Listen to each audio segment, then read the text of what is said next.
Imagine the scene. You've just come home from a hard day at work, finally settled into the couch. Right hand on the popcorn, left reaching for the remote. When you hear a voice beckoning you, please, could you get me a drink? And you think, finally, when we've just settled, someone is asking us to move. I'm sure we've all felt that at some point. And this is the beginning of the Jewish story. God's first words to Avraham, our forefather, are Lech Lecha me'artzecha u'mi mo'ladetecha u'mi beis avicha el ha'aretz asher areka. God says to Avraham, Lech Lecha, get up, move, go to you, leave your land, your birthplace, your father's house, and go to the land I will show you. If this were just about geography, the Torah could have said, go to the land of Canaan. Instead, it lists every place, every layer Abraham must leave behind. And it never even tells him where he's going. It's as if God says, Abraham, pack your bags and I'll send you the details later. Would you go? But Abraham went. Not because he knew where he was heading, but because he trusts that who he will become will make the journey worthwhile. And that journey begins with letting go, but not of possessions, of identities. God doesn't just tell Abraham where to go, he tells him what to leave behind. Artzecha, mo'ladetecha, beis avicha. Your land, your birthplace, your father's house. 3 circles of influence, each one closer than the next. Artzecha, your land, is the culture we breathe. Every country has its rhythm. In Israel, as you're getting into the taxi, before you reach the first red light, the driver has already told you his politics and his grandmother's favorite recipes. In London, you could ride for 40 minutes in awkward but polite silence. That's Artzecha, the national temperament that shapes our instincts. Mo'ladetecha, but your birthplace, our community, our friends, our family. The voices that say these are the time-honored and hallowed traditions of this synagogue. Beis avicha, your father's house. This is the echo of our childhood, the atmosphere in the home, the stories we absorbed before we had words with which we could express ourselves. And to all of this, God says, Lech Lecha, go.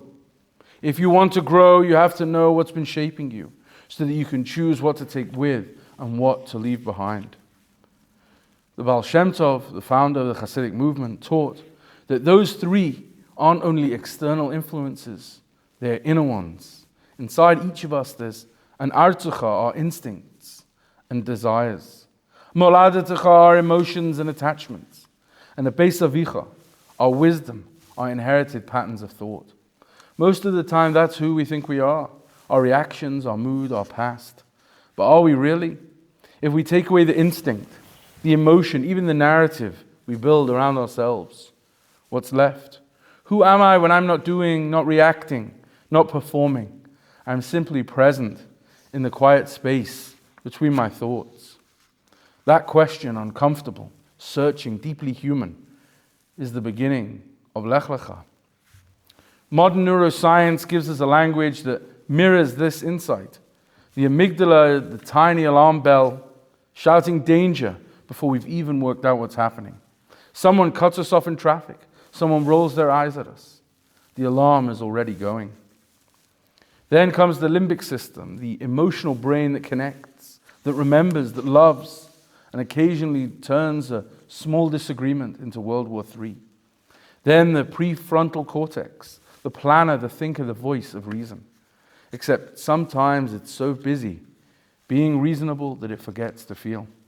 These systems always talking, sometimes shouting over each other. The alarm brain, it shouts run. The emotional brain says stand and fight. And the thinking brain says, let's compile a list. And somewhere inside of us, we wonder, which one of these is actually me? Lech Lecha is God's invitation to step out of all that noise, to realize we are not just our reflexes or our feelings or even our thoughts. We are the ones who can see them and choose. And that is the beginning of freedom. Rabbi Sachs once pointed out that 3 great Jewish thinkers who rejected religion, Spinoza, Marx and Freud, each denied one layer of this Lech Lecha idea. Spinoza said we are ruled by nature, corresponding to Artzacha. Marx said we are ruled by the society in which we live, corresponding to Moladetecha. And Freud said we are ruled by our parents and our upbringing, corresponding to Beis Avicha. But God says no. We are not defined by our nature, or society, or even our upbringing. We are free. And that is the first Jewish revolution. That we are not what made us, but what we choose to become. So if those things are only the background noise, who are we really? That is the adventure of faith. The lifelong answer to the very first command uttered to the very first Jew. Lech Lecha, go to yourself. Go and discover your essence.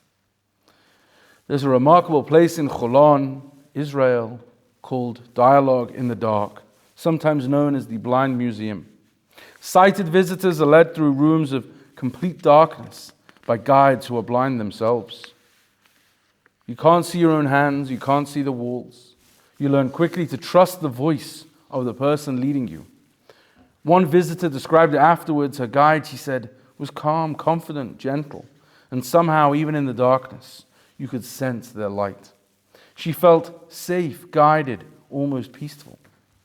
And then, when the lights came back on, she saw her guide was indeed blind. She was shocked. And she said, as long as my eyes were closed, I could see him. But when they opened, I stopped seeing him. One of the intriguing prayer rituals we have as Jews is to cover our eyes as we recite the Shema prayer. One understanding is that it's to avoid outside distractions. But maybe it teaches us something much deeper. That sometimes we need to stop seeing through our eyes so that we can start seeing through our soul. To see the essence, we have to trust a different kind of sight. Lech Lecha means finding that quiet center where we see as God sees, not with eyesight, but with insight. So look at life and people not through our eyes, but through the neshama, the soul. It's learning to leave behind the voices of Artzacha, Moiladetecha, and Beis Avicha, the habits, fears, and inherited stories, and to listen to the still, steady voice inside that says Echad, unity, transcendence, happiness. Each one of us hears that call at some point in our lives. Moments when God seems to whisper, it's time to move, it's time to get up. It's time to step beyond what's comfortable and trust that God will show us Eretz Asher Areka, the landscape of possibility that we can't yet see. Judaism does not begin with knowing, it begins with moving. Not with certainty, but with faith. Avraham steps out into the unknown, and we are still walking that road. Every time we outgrow an old version of ourselves, every time we choose courage over comfort, every time we deepen our understanding of Torah, of others, of who we're meant to become, we are living the story of Lech Lecha. Each small step of insight is part of the same journey that our forefather Avraham began, moving closer to the person that God calls us to become. So if there's one practical takeaway from this drosho, let it be this. When we feel too comfortable, too settled, too sure that we've arrived, that's the moment to get up, to move, to take one small step towards growth. Lech Lecha isn't only Abraham's story, it's ours. It's the courage to move when it's easier to stay put, to trust the unseen path ahead, to close our eyes for a moment and to truly see. And when we do, God's promise to Avraham becomes ours too. Va'avorechecha v'heyeh bracha. I will bless you and you will be a blessing. Shabbat Shalom.